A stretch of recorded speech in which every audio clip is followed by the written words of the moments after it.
Hunger has hit Ethiopia again. More and more are seeking help because they don't have enough food. This baby is seriously underweight, an eerie reminder of Ethiopia's past. How many times have you come to the feeding centre? 25 years on from the horrific famine and the launch of Band-Aid, Midge Ure is back.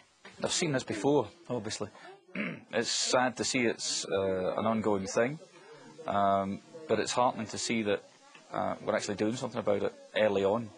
You know, most of the children we've seen here today have been caught in time. For these little ones, a special meal means they at least have a chance to survive. So the Children's working here in Maquette as part of a outpatient feeding programme. What we're doing is delivering nutritious food to children and medicines to children in this area who have become malnourished.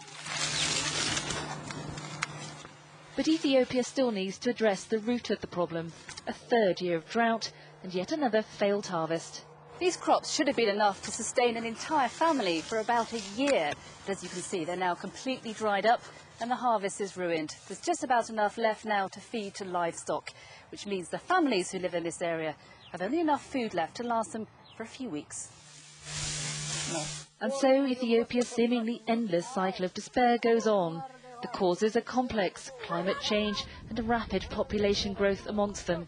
The result is devastating for people who live from the land and nothing else. We planted crops as usual, but the rains didn't come, so now we have no harvest. Some of our young people have already left.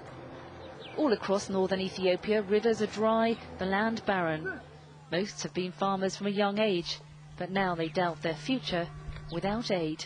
People do still have some stocks left from last year, but given that their harvest last year was underproductive as well, those stocks are rapidly depleting. I think the point is we do have a short window of opportunity to intervene and to do something and to help these people, but it has to happen now. Convincing people to donate to the same cause 25 years on is one of the challenges Midge Ure is facing, but he says aid can make a difference.